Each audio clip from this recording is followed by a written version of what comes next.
He then gives the explanation of why we've been chosen. He says, Huwa ajtabakum.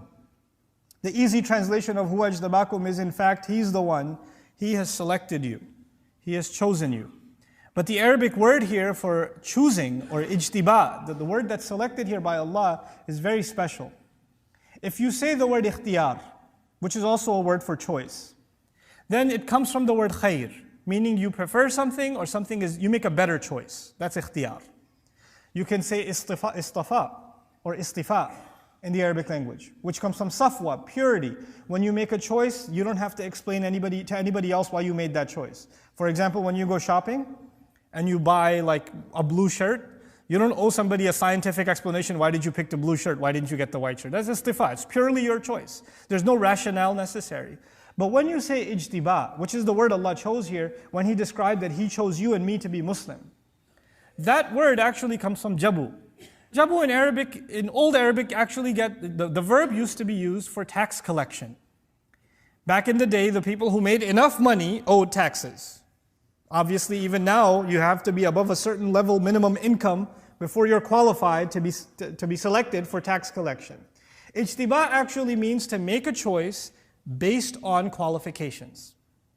So in other words, when you get hired for a job, or if you're fixing your car, or you're tightening a screw or something and you pick the right tool for that job, you just did ijtiba. Because if you pick any other tool, it doesn't do the job. When you make the right choice for the right job, that is called ijtiba. In other words, what I'm trying to tell you and what I'm trying to remind myself of is that when Allah honored you and me to be Muslim, the fact that you and I say La ilaha illallah, the fact that you and I have the gift of saying Muhammadur Rasulullah sallallahu alayhi wasallam is actually a very precise choice from Allah of you and me. There were plenty of other human beings available before Allah on this planet, and Allah chose precisely you and me to be Muslim for a task that He has. Because ijtiba is done for a particular purpose, for a task. So now, we aren't just chosen to be Muslim, we're chosen to be Muslim because we have a mission in front of us. And that mission He already describes is you have to struggle for Allah as is worthy of the struggle that should be made for Him.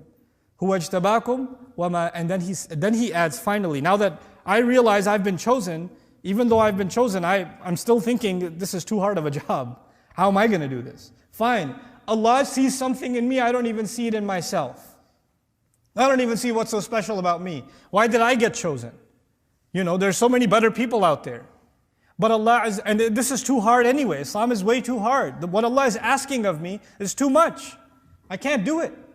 And what are the next words from Allah Himself? وَمَا جَعَلَ عَلَيْكُمْ فِي الدِّينِ مِنْ حَرَجٍ. He did not place for you in the religion any difficulty, any discomfort, any tightness whatsoever. In other words, this is Allah Himself telling you, relax, I'll make it easy. Don't you worry about that. You're the right man for the job. You're the right woman for the job.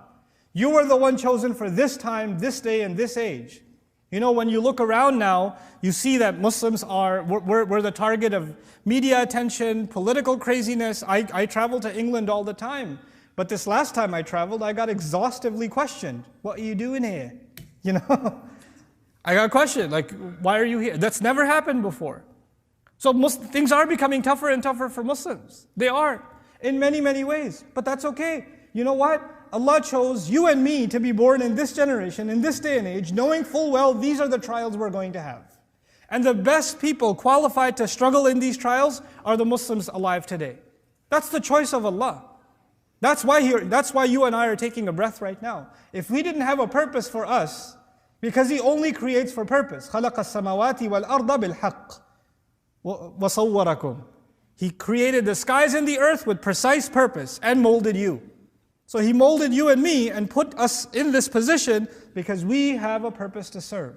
And then even though that's a challenging purpose, Allah Himself gives the orientation and says, I'm not going to make it any hard for you. It's not going to be difficult at all. I'll take you back to the analogy I gave you in the beginning. There's that job interview, and the guy gave you an impossible job description, and you're sitting there thinking, there's no way I'll get hired. And then he hires you. And your first thought is, I'm not qualified. And he says, relax, I know what I'm doing. I've been hiring for a long time. I see something in you. Even if you don't think you know, you'll learn pretty quickly. I know talent when I see it. So he's encouraging you and he's acknowledging you in a way that you didn't even think you saw in yourself. The other thing that's happening here is every Muslim is supposed to see value in themselves. No believer can think that they're useless before Allah, that they're pointless, that they're meaningless before Allah. They're worthless. They are worthy of Allah. They're worthy because Allah made a special choice of them. A special choice of them. Download our mobile applications or register on our official website to get access to exclusive content. Links given in description of video.